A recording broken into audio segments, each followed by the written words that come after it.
Every year, Kodak sent one of their managers to pick one student to work in New York at their studio, photographing plastic fans or whatever. It was called Eastman Kodak Tenite. I guess Tenite is plastic. And I had the keys, so at night I would take pictures of still life things. I took plate glass, 2 ladders, and I broke some eggs, and from 8x10 camera from below, looking up, it looked like galaxies, you see. But I didn't put a level on the plate glass, so my galaxy was moving slowly. Sliding, sliding, the universe. Yeah, that's right, and splashing on the floor.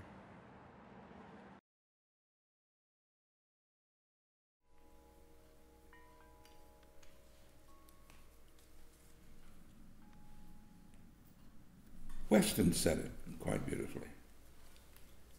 Peace in an hour's time, given these, one can create.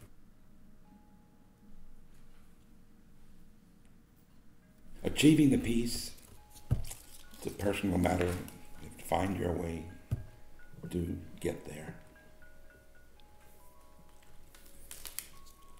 You have to be open to all the surprises. Sometimes it's offered in ways that you've never suspected.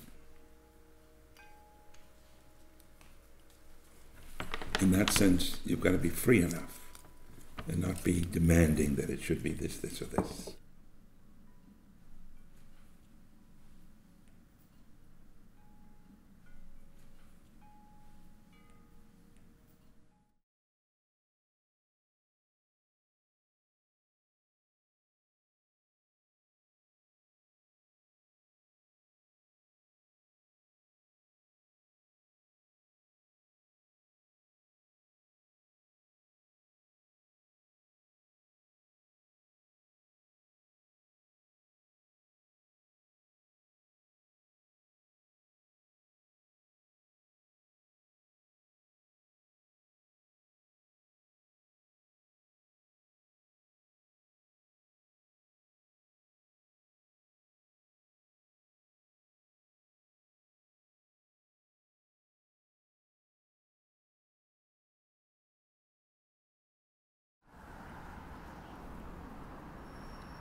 Worked very simply with the cameras and moving around and without any agenda, you know.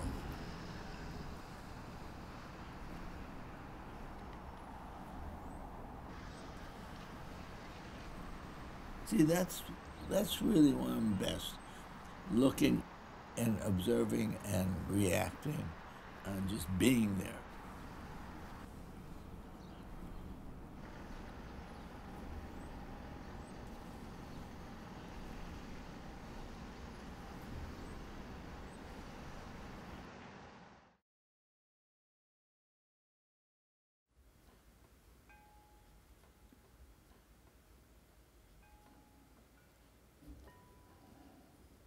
The Italians love big families.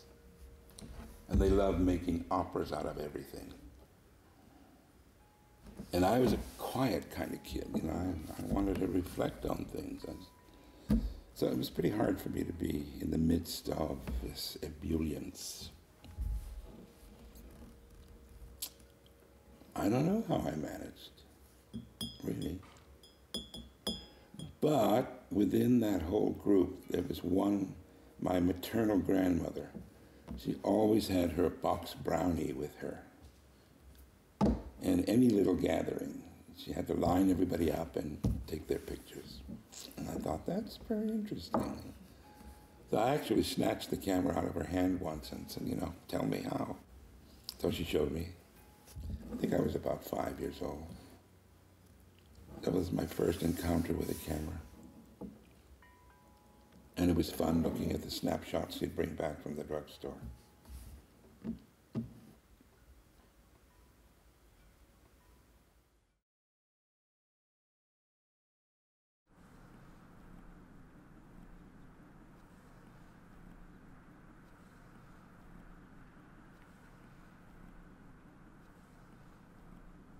I get to a point where I pretty know what I'm going to do. I just go for it. I set up the night before. Everything is ready to go. I even put in a negative in the enlarger. And I like to get up around 5 in the morning and print till 2 in the afternoon. That's my good hour. And I can do 2 or 3 a day.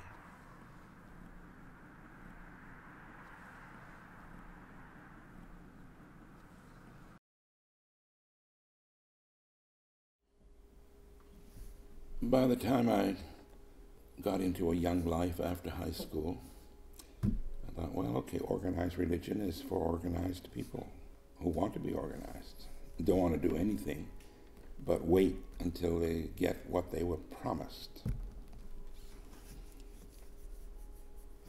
Nature said, come, have a look.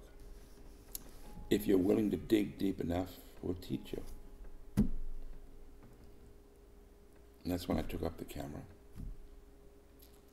because I used to love to go to nature after school.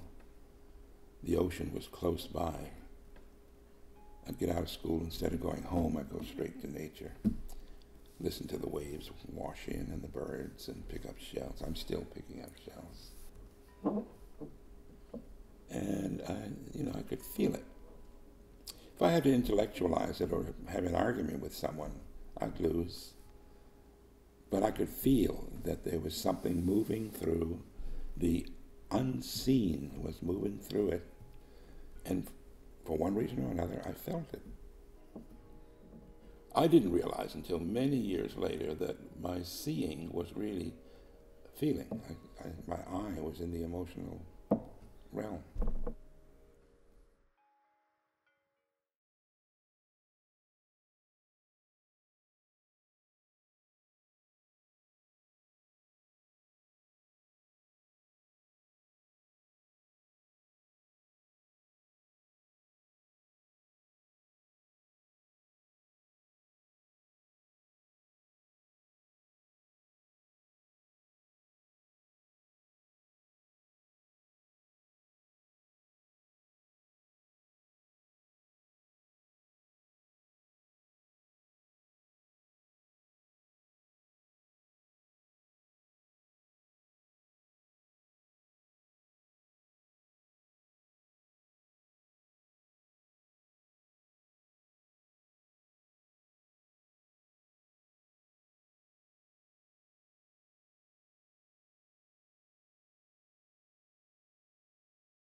It was very early. I was, 10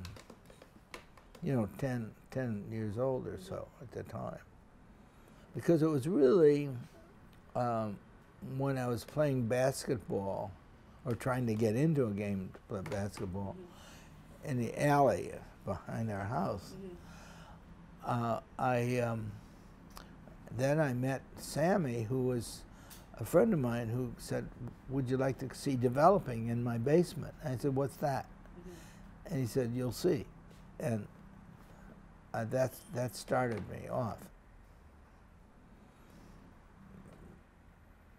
And then that grew. I actually emptied out my grandmother's jelly closet, and then I wrote Bruce's Photoshop, and then that enabled me to photograph. And my brother lent me some money from his paper route, and I got a little better camera, and the rest is kind of history.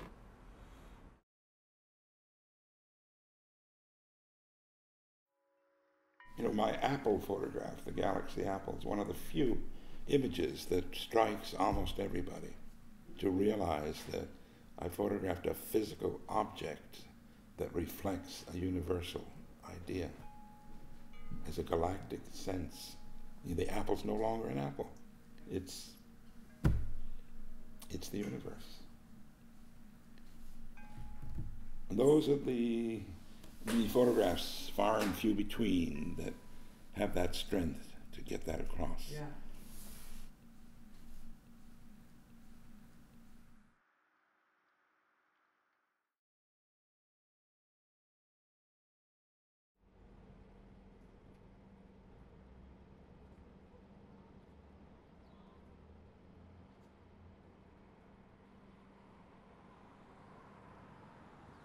You know, I was just miserable in high school.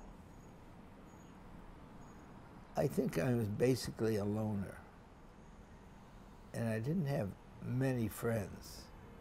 I had Sammy, and there might have been a couple other guys that we played basketball with. But basically, I was by myself, happy. Photographing, taking that challenge of exploring, that drew me closer to a pleasant experience. Basically, a passion grew. It was like something I could do, wanted, and challenged me, and it was my buddy.